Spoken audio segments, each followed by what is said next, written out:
کہ دو لوگ نکاح کر لیں تو جیسے میں نے کہا خالی ایجاب و قبول کا نام نکاح ہے، وہ نوجوان یہ سمجھا کہ میرا نکاح ہو گیا. نہیں، نکاح نہیں ہوا، یہ حرام کیا تم نے، کیونکہ شریعت نے نکاح کے ایجاب و قبول کے ساتھ کسی نے ایسی شادی کر لی. شادی کا مسئلہ کتنا ہے معلوم ہے؟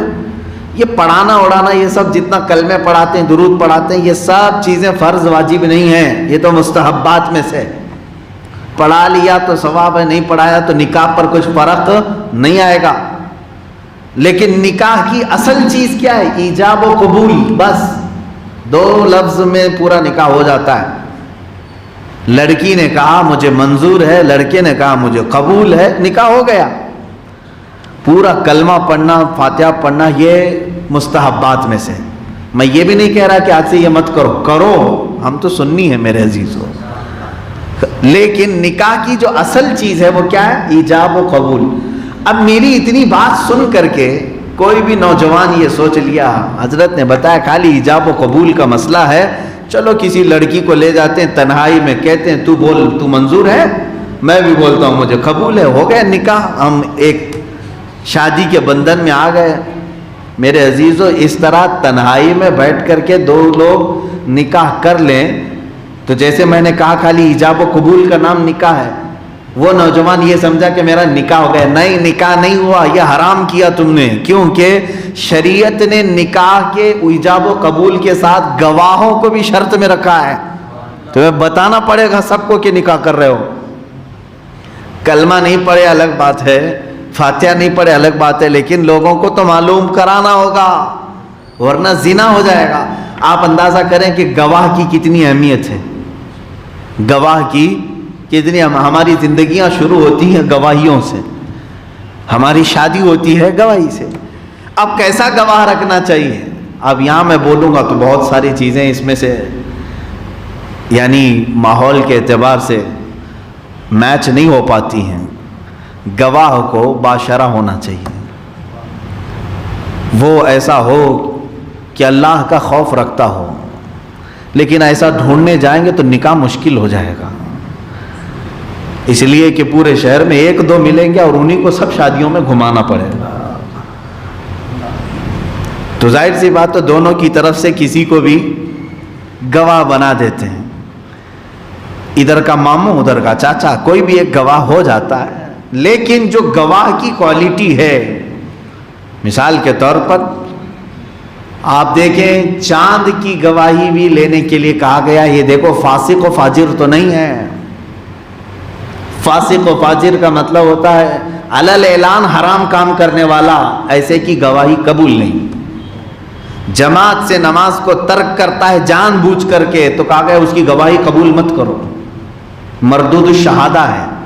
جو طاقت ہونے کے باوجود مسجد میں آ کر نماز نہیں پڑھتا، اس کو کہا ہے شریعت نے کہ وہ مردود الشہادہ ہے، یعنی اس کی گواہی نہیں ایکسپٹ کی جائے گی، قبول نہیں. زنا میں کبھی مشہور ہو گیا ہے یا پھر حرام کام کرنے میں مشہور ہو گیا ہے، سود لیتا ہے، اس کی گواہی نہیں لی جائے. چوری میں کبھی پکڑا گیا، اس کی گواہی قبول نہ کی جائے، علل اعلان اس کے گناہ ظاہر ہوں تو ایسے کی گواہی قبول نہیں کی جائے گی. میاں یہ دنیا کا معاملہ نہیں، ہمارے آخرت کا معاملہ ہے. اب چاند کے معاملات تو ایسے ہو گئے کہ اب گواہ ہوا سب ختم ہو گئے، سارے گواہ تو فون بن گئے. اب ارے فون میں آیا ہے حضرت، واٹس اپ آج کے زمانے کا بڑا گواہ بنا ہوا. کہاں سے دیکھا آپ نے؟ واٹس اپ میں دیکھا نا. 4 سال پہلے والا چاند بھی واٹس اپ میں ویسی تازہ بن کے آتا ہے. عزیزان اکرامی، اسلام کے جو اصول ہیں وہ بہت مضبوط ہیں، آج بھی ہونا چاہیے وہی گواہی کے اصول. میں علماء سے بھی یہی کہوں گا، شریعت کے یہ اصول کو توڑ کر کے لوگوں کو آسانی دکھانے کے لیے یہ معاملات میں آج آپ پڑ جائیں گے تو کل علماء کو یہ قوم ہٹا دے گی اور پھر ان کے پاس خود ہی موبائل ہیں، آلے ہیں، یہ خود ہی فیصلہ کریں گے کہ کب کہاں چاند نکلنا چاہیے کب نہیں نکلنا چاہیے. اس لیے گواہیوں کے جو اصول رکھے گئے ہیں اس کو پڑھا کریں علماء بھی. یہ تو چاند کی بات ہوئی تھی. اگر گناہوں پر کسی کے تم گواہ بن گئے یا ڈینجر معاملہ ہے، یا تو گواہی دو ہی مت، یا دے رہے ہو تو تمہارے لیے کتنی بڑی شرطیں ہیں. کتنی آسانی سے لوگ کہہ دیتے ہیں نا فلاں زانی ہے. جانتے ہیں اگر آپ نے کسی پر زنا کی تہمت لگائی، فار ایگزامپل کوئی زید ہے، آپ نے کہا کہ یہ زنا کر رہا تھا، آپ اس کو ہلکے میں نہیں لیا جائے گا. آپ نے کہہ دیا تو کہہ دیا. اسلامی نظام ہوگا تو آپ کو قاضی اسلام بلائے گا، حاکم اسلام بلائے گا. تو اپنی بات پر گواہ پیش کر، اپنی بات پر گواہ پیش کر. فلاں زید کے بارے میں تو نے کہا کہ یہ زنا کیا ہے، گواہ لے کے آ. ایک گواہ نہیں، 4 گواہ لانے پڑیں گے اس کو. اور وہ بھی 4 گواہ کیسے؟ اللہ اکبر. مسائل شرع یہ بتائے ایسے گواہ چاہیے کہ انہوں نے اس کو زنا کرتے ہوئے ایسے دیکھا ہو جیسے سوئی میں دھاگا پیروتے ہوئے دیکھا جاتا ہے، اتنا قریب سے دیکھا ہوا ہو، شک نہ ہو ان کو. ایسا دیکھا ہو تو گواہ بن کر کے آئے، ورنہ گواہی نہ دو. ہاں اگر اس نے کہہ دیا اس نے زنا کیا اور گواہی نہیں لایا، اس کے لیے کیا سزا ہے؟ سورہ نور کی شروع کی آیتیں 18ویں پارے میں اللہ تعالیٰ فرماتا ہے فَإِذْ لَمْ يَأْتُوا بِأَرْبَعَةِ شُهَدَاءَ فَاجْلِدُوهُمْ 80 جلدہ. اللہ فرماتا ہے اگر وہ 4 گواہی نہیں لایا جس نے تہمت لگایا تھا، اللہ فرماتا ہے حاکم اسلام کو چاہیے کہ وہ اسے 80 کوڑے مارے. کس کو؟ زنا کرنے والے کو نہیں، جو زنا کی تہمت لگایا تھا اس پر. اللہ فرماتا ہے اس کو 80 کوڑے مارو، کیونکہ گواہ نہیں لا سکا. اتنا آسان سمجھتے ہیں لوگ کسی کو بھی کچھ بول دینا. آج اسلامی نظام ہوتا تو پتہ نہیں کتنوں کو 80 کوڑے لگتے ہیں. اگر تم گواہ نہیں لا سکتے تو بولو بھی مت ایسا جملہ. چلے آج یہ سوچتے ہوں کہ یہاں تو کوڑا درہ کچھ بھی نہیں، کون مارنے والا ہے، جس کو چاہے ہم بولیں گے زانی ہے، زنا کرتا ہے، معاذ اللہ. میں آپ کو بتاتا ہوں میرے عزیز، جب دنیا میں 80 کوڑوں کی سزا ہے تو پھر آخرت میں کیا سزا ہوگی اگر تم گواہ نہیں لا سکے. ہاں کچھ لوگ ایسے ہیں، ہم نے ایک صاحب کو پکڑ کے پوچھا آپ فلاں کے بارے میں ایسے کہہ رہے ہیں، اس کی عورت بہت بدکار ہے، غلط لوگوں سے اس کی سنگت ہے اور زانیہ ہے، یہ لفظ ہوا. میں نے کہا آپ نے دیکھا یا آپ کے پاس کوئی گواہ ہے؟ کہا نہیں، لوگ بولتے ہیں اس طرح سے، مشہور ہے حضرت، یہ بات مشہور ہے. میرے عزیزو 1000 مشہور ہو، شریعت یہ کہتی ہے کہ ایسا دیکھا ہو جیسے سوئی میں دھاگا پھروتے ہوئے دیکھا ہو، جب تک تو کسی کے بارے میں نہ بات کر، ورنہ تیرے اعمال کی خبر تو رکھ. 80 کوڑے دنیا میں لگائے جائیں گے، اور اگر دنیا میں جو سزا نہیں ہوئی اس کا 100 گنا بڑھا کر کے آخرت میں دیا جائے گا. اسی لیے تو صحابہ ڈرتے تھے نا، ان سے اگر کوئی خطا ہو جاتی تو وہ دنیا میں ہی سزا لے لیتے تھے. حضور کے پاس آ کر کے، حضور پاک صلی اللہ علیہ وسلم کے پاس آئے اور انہوں نے سزائیں لے لی. کسی کا ہاتھ کاٹا گیا ہے، کسی کو کوڑے مارے گئے ہیں، کسی کو سنسار کیا گیا ہے. وہ چاہتے تو چھپا لیتے نا، نہیں بولتے، لیکن انہوں نے سزائیں دنیا میں کیوں لے لی؟ اس لیے کہ انہیں معلوم تھا دنیا کی سزا اگر لے لی تو عافیت ہے، یہاں اگر بچ گئے سزا نہیں لیے اس کا 100 گنا بڑھا کر کے آخرت میں دیا جائے گا، اس سے تو بہتر ہے. اس لیے میرے عزیزو جس پر بھی ایسے معاملات مشہور ہیں، جب تک اس وقت تک گواہی نہ دو جب تک تم نے اپنی آنکھوں سے نہ دیکھا ہو. یہ گناہوں کے معاملات ہوئے. حد قذف شریعت کی کتابوں میں موجود ہے، یعنی کوڑے لگانے کا حکم ہے اس کو بھی جو بغیر ثبوت کے لوگوں کے عیبوں کو بیان کرتا ہے اور گواہی دیتا ہے. اب یہ کئی گواہیوں کی بات میں نے کیا. چاند کی گواہی ایک الگ مسئلہ ہے، زنا کے متعلق گواہی ایک الگ مسئلہ ہے، یہاں کیسے لوگ چاہیے. اور پھر نکاح کے گواہ یہاں الگ مسئلہ ہے. دیگر معاملات میں گواہ، سب جگہ کیٹیگری بدلتی ہے گواہوں کی. شریعت نے ہر ایک کی کوالٹی بتائی ہے. چاند کو دیکھنے والے جو گواہ ہیں وہ کیسے ہونے چاہیے، کس حد تک، کس کا ایکسپٹ کیا جائے، قبول کس کا کیا جائے. کوئی بھی 2 مسلمان مرد یا ایک مسلمان مرد اور 2 عورتیں گواہی دیتے ہیں تو قبول کیا جائے گا. اتنا ہے کہ وہ علل اعلان حرام کاریاں نہ کرتے ہوں. نکاح کے گواہوں میں بھی کوشش یہ کریں کہ ایسا گواہ ہو جو شریعت کو اور اللہ اور اس کے رسول کو مقدم رکھتا ہو، گناہوں سے بچنے کی کوشش کرتا ہو، ایسا گواہ رکھیں۔ اور اس کے علاوہ اب تو اسلامی نظام ہے نہیں کہ آپ کو کسی پر تہمت لگائی گئی اور اس کے لیے گواہ مانگے جائیں۔ اگر گواہوں سے ثابت ہو بھی گیا تو آپ سزا تو نہیں دے سکتے نا، آج سنگسار تو نہیں کر سکتے، تو یہ معاملہ ہی الگ ہے۔ اب میں آیت پڑھتا ہوں، اللہ تعالیٰ فرماتا ہے فَلَا تَتَّبِعُوا الْهَوَىٰ أَن تَعْدِلُوا، خواہش کے پیچھے نہ جاؤ کہ حق سے الگ پڑ جاؤ۔ اکثر ایسا ہوتا ہے کہ اپنوں کا کوئی معاملہ آ جائے تو جھوٹی گواہی بندے دے دیتے ہیں، تو اللہ فرما رہا ہے خواہش کے پیچھے مت جاؤ، عدل و انصاف کو چھوڑ کر کے اپنی طبیعت کی بات کبھی نہ سننا۔ تمہارے لیے عدل سب سے بڑا معیار ہونا چاہیے۔ میرا بیٹا بھی کٹہرے میں کھڑا ہو اور میں نے اس کے گناہ دیکھے ہیں تو مجھے گواہی دینا چاہیے، گواہی دے دوں، یہ نہیں کہ اس کو بچانے کے لیے ہیلے بہانے کروں۔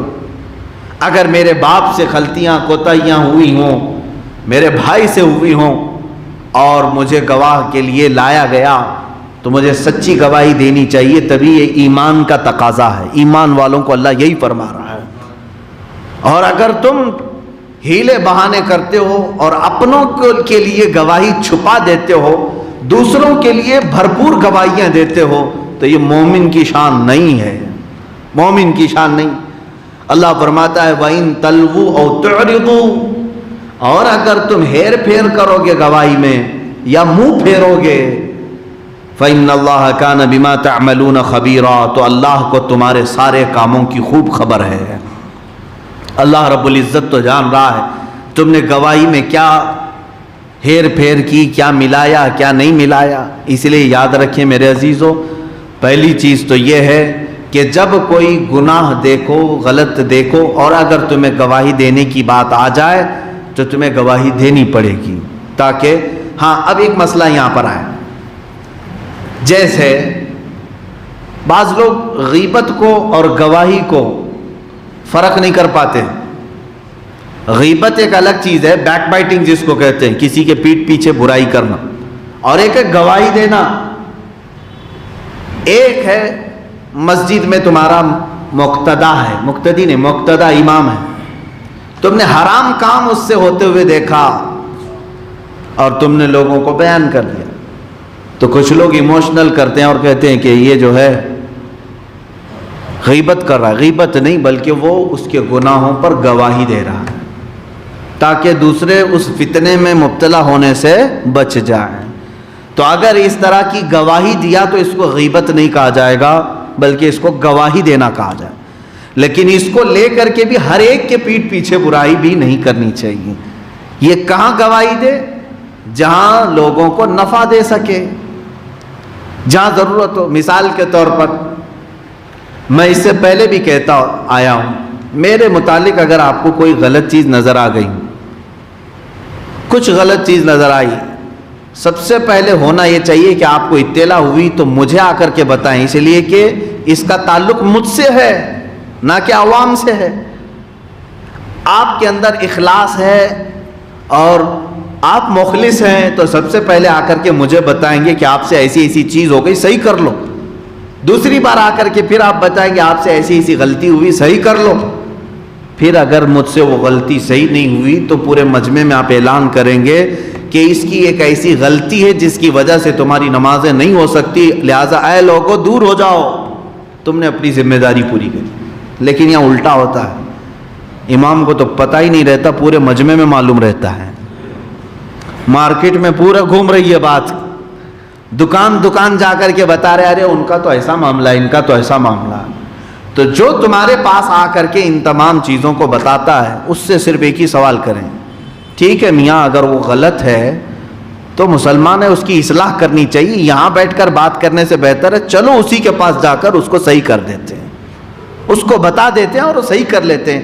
اگر وہ نہیں مانتا اور صحیح نہیں کرتا اپنے آپ کو، تب پھر ہم سب کو مل کر کے بتائیں گے کہ ہم نے اس کی غلطی کی اصلاح کرنے کی کوشش کی، وہ اصلاح نہیں کرتا، لہذا اے لوگوں ایسے شخص سے تم سب اپنا بچاؤ۔ یہ اصول ہوتا ہے۔ اب آیتیں آگے کی جو میں نے تلاوت کی، اللہ تعالیٰ فرماتا ہے اے ایمان والو اللہ اور اس کے رسول پر ایمان لاؤ۔ ایمان رکھو، اور اس کتاب پر جو اپنے ان رسول پر اتاری، اور اس کتاب پر جو پہلے اتاری، اور جو نہ مانے اللہ اور اس کے فرشتوں اور کتابوں اور رسولوں اور قیامت کو، تو وہ ضرور دور کی گمراہی میں پڑا ہے۔ بے شک وہ لوگ ان الذین آمنوا ثم کفروا ثم آمنوا ثم کفروا ثم ازدادوا کفرا لم یکن اللہ لیغفر لهم ولا لیہدیہم سبیلا، بے شک وہ لوگ جو ایمان لائے پھر کافر ہوئے، پھر ایمان لائے پھر کافر ہوئے اور پھر کفر میں بڑھے، اللہ ہرگز نہ انہیں بخشے، نہ انہیں سیدھا راستہ دکھائے گا۔ یہاں سے ایمان کی بات چل رہی ہے۔ ایمان کسے کہتے ہیں یہ آپ نے پہلے سنا ہوگا ہمارے بیانات میں، عقائد کے 7 چیزوں پر یقین رکھنے کا نام ایمان ہے۔ اللہ پر، اس کے فرشتوں پر، اس کی کتابوں پر، اس کے رسولوں پر، قیامت کے دن پر اور تقدیر پر، پھر مرنے کے بعد دوبارہ قیامت کے دن اٹھائے جانے پر، زندہ ہونے پر۔ یہ 7 چیزوں پر یقین رکھنے کا نام کیا ہے؟ ایمان ہے۔ اسی کو ہم پڑھتے بھی ہیں نا، آمنت باللہ و ملائکتہ و کتبہ و رسلہ والیوم الآخر والقدر خیرہ و شرہ من اللہ تعالی والبعث بعد الموت، اسی کو ایمان کہتے ہیں۔ 7 چیزیں آپ کے دل میں ہونی چاہیے۔ اللہ ہے کہ نہیں ہے؟ ایمان ہے آپ کا سب کا؟ ایمان ٹرسٹ کو کہتے ہیں، یقین۔ اس کے بعد فرشتے، بعض لوگ فرشتوں کا انکار کرتے ہیں، فرشتے کوئی چیز ہی نہیں ہے۔ جیسے نیچری ایک فرقہ ہے، نیچری مطلب وہ صرف نیچر کو مانتے ہیں، جو دکھ رہا ہے بس اتنا ہی ہے، جو نہیں ہے اس کو مانو ہی مت۔ جنت نہیں ہے، دوزخ نہیں ہے، فرشتے نہیں ہے، جنات نہیں ہے، جو نہیں دکھ رہا وہ کچھ مت مانو۔ یہ نیچری لوگ ہیں، ان کو ایک گھونسا مارنا چاہیے، اس لیے کہ بعد میں اگر وہ کہیں بہت درد ہو رہا ہے تو آپ کہیں مانو مت، اس لیے کہ درد بھی دکھتا نہیں ہے۔ کہاں ہے؟ بہت ساری چیزیں ایسی ہیں۔ بہرحال اللہ پر اور اس کے بعد فرشتوں پر ایمان لانا ہے۔ نیچری لوگوں کا کہنا ہے نیکی کی قوت کا نام فرشتہ ہے، برائی کی قوت کا نام شیطان ہے۔ وہ کہتے ہیں ریئل میں کوئی فرشتہ بھی نہیں، ریئل میں کوئی شیطان بھی نہیں، وہ مانتے نہیں ہیں۔ نیچری ایک فرقہ ہے۔ اس کے بعد ہے اللہ کی کتابوں پر ایمان رکھنا۔ وہ تقریباً 104 کتابیں اللہ تعالیٰ نے نازل فرمائی اپنی نبیوں پر، چھوٹی بڑی سب ملا کر، ان سب پر ہمارا ایمان ہے۔ لیکن وہ ساری کتابیں جو پہلے کے نبیوں پر اتاری گئی اب صحیح حالت میں کوئی بھی باقی نہیں ہے سوائے قرآن مقدس کے۔ ایمان ہمارا زبور پر بھی ہے، انجیل پر بھی ہے، تورات پر بھی ہے کہ اتری تھی نبیوں پر، ہم مانتے ہیں ان کتابوں کو، لیکن وہ اپنی اصلی شکل میں آج باقی نہیں ہے۔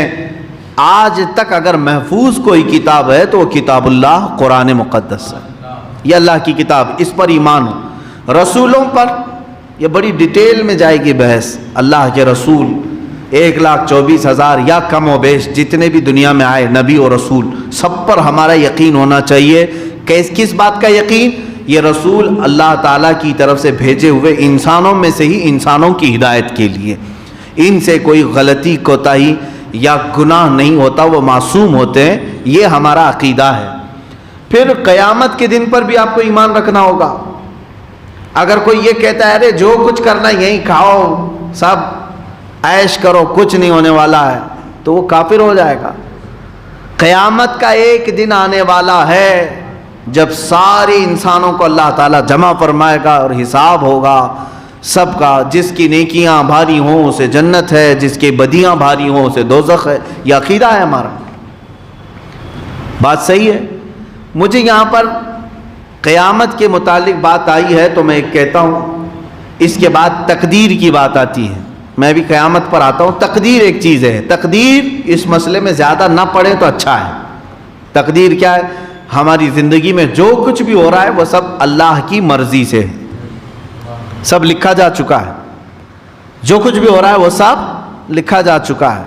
اب میں یہ بات کہوں گا تو جھٹ سے شیطان سوال ڈالے گا تمہارے دماغ، سب لکھا گیا ہے تو پھر محنت کرنے کی ضرورت کیا ہے؟ گھر میں بیٹھتے ہیں، کھانا لکھا ہے تو آئے گا، جائیداد لکھی ہے تو آ جائے گی، یہ سب دوڑ بھاگ کیا کرنے, اس کا نام تقدیر نہیں ہے.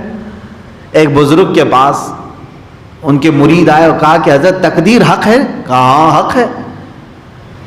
انہوں نے فرمایا میرا بھائی بیمار ہے, میں سوچ رہا ہوں اب اس کو کسی ڈاکٹر کے پاس نہ لے جاؤں, تقدیر میں اگر لکھا ہے مرنا تو مرے گا گھر میں ہی, اس کا علاج کیوں کراؤں؟ مجھے ایسا لگتا ہے تقدیر میں اگر لکھا گیا ہے تو میرے گھر میں ہی رہے. اس بزرگ نے اس کا بہترین جواب فرمایا, میاں یہ کیوں نہیں سوچتا کہ اللہ نے یہ بھی تقدیر میں لکھا ہوگا کہ تو ڈاکٹر کے پاس لے کر جائے گا تو شفا ملے گی, یہ بھی تو لکھا ہوگا اللہ تعالیٰ, تو لے جا, تقدیر کے حساب سے ہی ہوگا. یہ میرے عزیزو, تقدیر کی بحثوں میں نہ پڑھنا مسلمان کے لیے بہتر ہے, شیطان گمراہ کر دیتا ہے. یہاں پر بہت سارے فرقے بنے ہیں, معتزلہ, مرجیہ, قدریہ, جبریہ, یہ تقدیر کے بارے میں بحث کر کر کے فرقے بنے ہیں. ایک فرقہ کہتا ہے کہ ہم مجبور ہیں, کچھ نہیں کر سکتے, سب اللہ لکھ چکا ہے, سب اللہ لکھ چکا ہے, ہم مجبور ہیں, کچھ نہیں کر سکتے.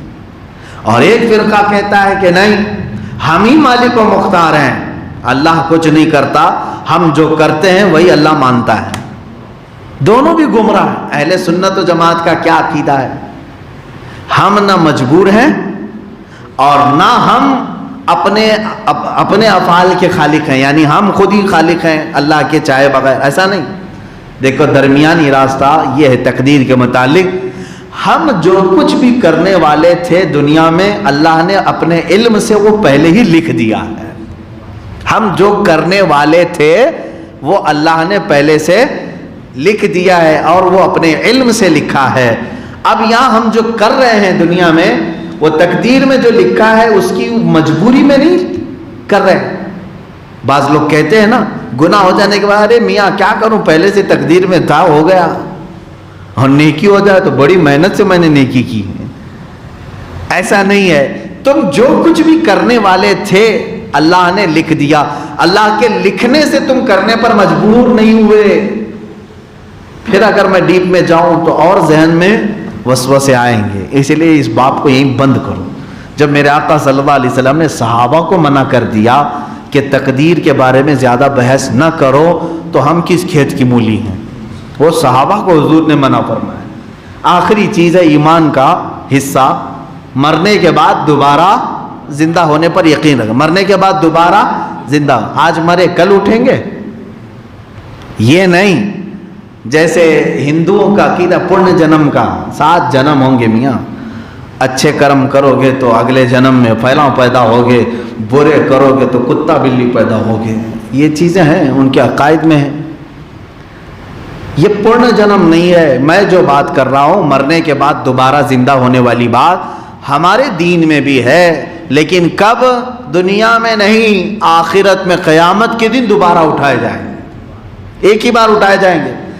ایک بات یاد رکھ لو, ایک ہی بار مرو گے, ایک ہی بار اٹھائے جاؤ گے, پھر دوبارہ آپ مرنا بھی نہیں ہے کبھی. ایک بار موت آنی ہے تمہیں اور ایک بار اٹھائے جاؤ گے, اور اس کے بعد دوزخ کا فیصلہ ہوا تو بھی موت نہیں, ہمیشہ رہنا ہے. جنت کا فیصلہ ہوا تو بھی ہمیشہ رہنا ہے, موت نہیں ہے. موت ایک ہی بار دنیا میں آئے. تو مرنے کے بعد دوبارہ زندہ ہونے پر یقین رکھنا بھی ایمان کی علامت ہے, ایمان کا حصہ ہے. بہت ساری قومیں اس بات کو نہیں مانتی, مرنے کے بعد سب ختم ہو جاتا ہے, کچھ نہیں ہوتا. ہندو تو کم سے کم دوسرا جنم مانتے ہیں, دوسرا جنم مانتے ہیں کہ دوسرا جنم ہوگا, پیدا ہوں گے. سورگ نرگ کا بھی تصور ان کے ہاں ہے, یعنی اچھے کام کرنے والے کو سورگ نا, میں کہیں الٹا نہ بول دوں, ہاں, اور برے کام کرنے والے کو کہتے ہیں نرک میں جائے گا. تو جنت دوزخ کا ایک تصور ہے ان کا. لیکن بعض ایسے کمیونٹیز ہیں وہ مانتے ہی نہیں ہیں, آخرت کوئی چیز ہی نہیں. وہ کہتے ہیں مرنے کے بعد دوبارہ زندہ ہوگا ہی نہیں. وہ اس لیے کہتے ہیں کہ مرنے کے بعد مردہ سڑ گیا, گل گیا, مٹی میں مل گیا یا جل گیا, راکھ ہو گیا, کہاں سے اٹھے گا؟ اس کی تردید میں قرآن میں کئی آیتیں آئی. اللہ نے فرمایا تم پیدا کیسے ہو کر کیا ہے؟ تم کو اللہ تعالیٰ نے پانی کے ایک قطرے سے پورا جسم بنایا, تمہاری جلی ہوئی راکھ سے کیا وہ دوبارہ نہیں اٹھائے گا؟ وہ قادر مطلق ہے.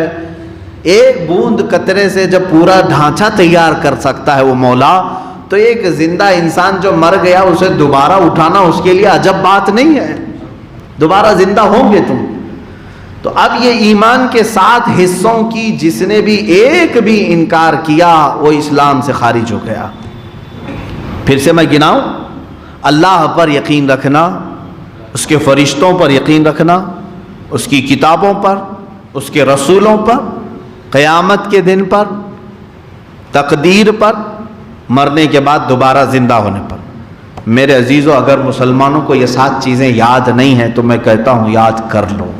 یہ تمہارا ایمان ہے، یہ جڑ ہے تمہاری، اسی پر پوری تمہاری ایمان کی عمارت کھڑی ہے. اگر یہ پایا ہی نہیں معلوم ہے تو پھر مسلمان کیسے؟ ٹوپی داڑھی والے مسلمان، کپڑے والے مسلمان، بڑے کے گوشت کے مسلمان، نام کیا مسلمان؟ آپ کو جب اپنی عقائد کی جڑ ہی نہیں معلوم تو پھر کیا ہے؟ نام رکھنے کا نام مسلمان نہیں ہے. اسلام ایک پریکٹیکلی ریلیجن ہے، عمل کا نام ہے، یہاں پر عقیدے کا نام. بہرحال آیت میں اللہ تعالیٰ نے یہی فرمایا: بے شک وہ لوگ جو ایمان لائے پھر کفر کیے، پھر ایمان لائے پھر کافر ہوئے. اللہ تعالیٰ فرماتا ہے ایسے لوگوں کو اللہ ہدایت نہیں دے گا. لم یکن اللہ لیغفر لہم، اللہ ان کی بخشش بھی نہیں فرمائے گا اور ان کو ہدایت بھی نہیں دے گا. یہ وہ لوگ دیکھیں، ابھی اس آیت میں بات آئی ہے کہ ایمان لایا پھر کفر کیا، ایمان لایا پھر کفر کیا.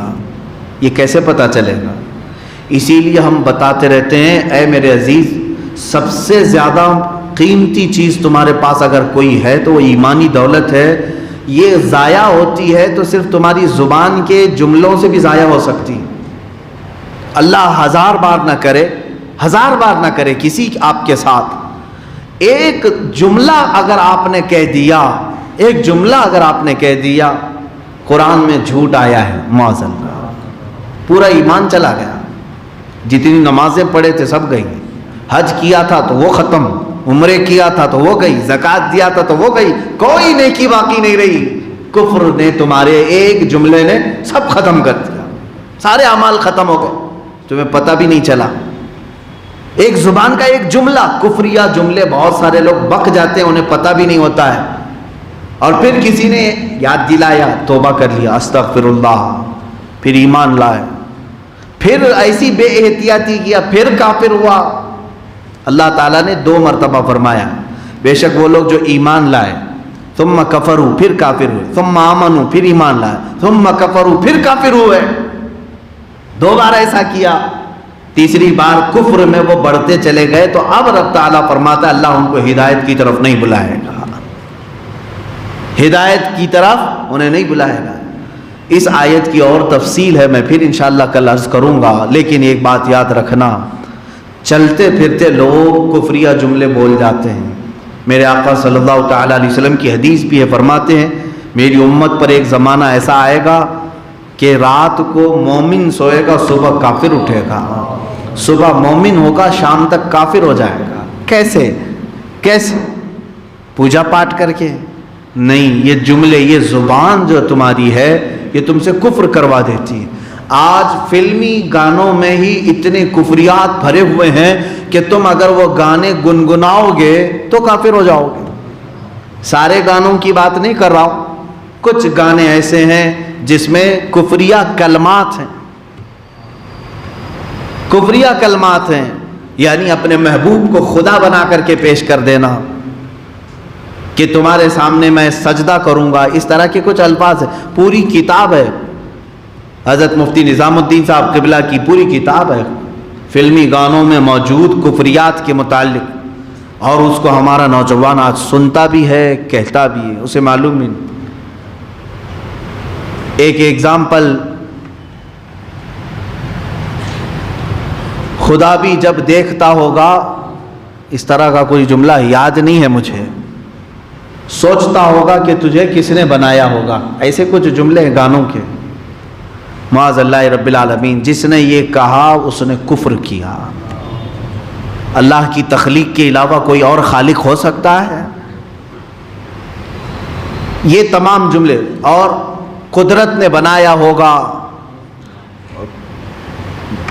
جملے یاد نہیں آ رہے ہیں. بہرحال اس میں موجود اپنے محبوب کو گانوں میں اس طرح کا پیش کرنا کہ خدائی درجہ دے دینا یا اللہ کی شان میں توہین ہو جانا، یہ وہ ہیں جو آج ہندوستانی گانوں میں بھی کفریات موجود ہیں. اس لیے ہم اپنے نوجوانوں سے کہتے ہیں کہ میرے عزیز، یہ شہادت گہ الفت میں ہے قدم رکھنا، لوگ آسان سمجھتے ہیں مسلمان ہونا. تم ایمان تو لائے ہو، آج نمازیں پڑھ رہے ہو، کہیں ایسا نہ ہو کہ یہ ایمان کی دولت تمہاری ختم ہو جائے، کافر بن گئے، پھر ایمان لائے پھر کافر ہو گئے، پھر ایمان لائے پھر کافر ہو گئے. اگر یہ کھیل چلتا رہا تو رب تعالیٰ فرماتا ہے اللہ اسے ہدایت ہی نہیں دے، اللہ اس کی بخشش نہ فرمائے. یہ آیتیں بتا رہی ہیں. اسی لیے ایسی چیزوں سے پرہیز کرو جہاں ہلکا شبہ بھی آپ کو لگتا ہے کہ میرے رب کی شان میں توہین ہو سکتی ہے، رسول کریم صلی اللہ علیہ وسلم کی، یا اسلام کا مذاق ہو گیا یا قرآن کا مذاق ہوا، آدمی دائرہ اسلام سے خارج ہو گیا. ان تمام چیزوں کو محفوظ رکھنا چاہیے. اللہ تعالیٰ نے فرمایا اس کے بعد کی آیتیں بشر المنافقین بان لهم عذابا علیما. اب یہاں سے منافقین کی بات چل رہی تقریباً ایک صفحے تک، یعنی آیت نمبر 138 سے لے کر 148 تک 147 تک، تقریباً 10 یا 9 آیتیں، پورا ایک صفحہ قرآن پاک کا اللہ تعالیٰ نے یہ منافقین کے متعلق بیان فرمایا. اور یہ صفات سب آپ کو پتہ چلیں گی. کل میں عرض کروں گا اگر زندگی باقی رہی منافقین کون ہیں. شاید ابھی 1-2 جمعہ قبل میں نے اس پر بیان بھی کیا، لیکن اب یہ تفسیر ہے، ڈیٹیل ہر آیت تمہیں بتائے گی کہ منافق کون ہے. کہیں ایسا تو نہیں کہ ہمارے اندر منافقت آ گئی ہو، یہ ڈھونڈنے کی ضرورت ہے. کیونکہ نفاق کی 2 صورتیں بتائی گئی، ایک نفاق عملی ہے، ایک نفاق اعتقادی ہے. عقیدے میں ایک منافق کیسا؟ کہتا تو ہے میں مسلمان ہوں لیکن دل میں اللہ کی دشمنی پالتا ہے، رسول کی بغض و عداوت رکھتا ہے. اس کو کہتے ہیں نفاق اعتقادی. عقیدے کا منافق ہے. کس کا ہے؟ عقیدے کا منافق ہے. یہ تو کافر سے بھی گیا گزرا ہے، دل کے اندر دشمنی ہے اسلام کی، لیکن اوپر چہرہ سب کیا ہے؟ مسلمانوں کا رکھا ہے. یہ منافق اعتقادی ہے. ایک ہوتا ہے نفاق عملی، اللہ پر، یہ بہتوں میں آ جاتا ہے. یہ کیسے؟ کہتا ہے میں اللہ کو ایک مانتا ہوں لیکن اس کی نمازیں نہیں پڑھتا، عمل کا منافق ہے. رب تبارک و تعالیٰ کو احکم الحاکمین مانتا ہے لیکن فیصلے غیروں سے کرتا ہے. قرآن کو فیصل نہیں بناتا، قرآن کے فیصلے نہیں مانتا. یہ نفاق عملی ہے. اس کی انکار کر دے گا تو کافر ہو جائے گا، لیکن کرتا نہیں، عمل نہیں کرتا، تو یہ نفاق عملی ہے. بہت سارے لوگوں کے اندر یہ نفاق آ چکا ہے، عمل کا نفاق.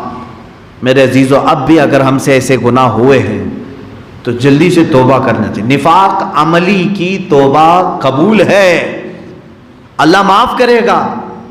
اور قیامت کے دن سزا بھی اگر دے دی گئی تو پھر دوزخ میں بھی ڈال دیا گیا نفاق عملی والے کو، لیکن جنت اسے ملے گی. لیکن عقیدے کا جو منافق ہے اس کی بخشش نہیں ہے. اس کے لیے تو اللہ فرما رہا ہے بشر المنافقین بان لهم عذابا علیما. اے حبیب خوشخبری دو، بشارت دے دو منافقوں کو کہ ان کے لیے اللہ نے دردناک عذاب رکھا ہے. منافقین کو اللہ فرما رہا ہے بشارت دے دو ان کو کہ ان کے لیے دردناک عذاب ہے. یہ کون سے منافق؟ یہ عملی منافق نہیں، عقیدے کے جو منافق ہیں، یعنی چہرہ اسلامی ہے لیکن اندر سے دل کے اندر اسلامی بغض ہے، عداوت ہے، دشمنی ہے. اس کے لیے یہ اللہ نے بشارت دی کہ اس کے لیے دوزخ ہے. اللہ تبارک و تعالیٰ نفاق عملی سے بھی ہمیں بچائے اور نفاق اعتقادی سے بھی ہماری حفاظت فرمائے. کہنے سننے سے زیادہ مولا عمل کی توفیق عطا فرمائے. وآخر دعوانا ان الحمد للہ رب العالمین.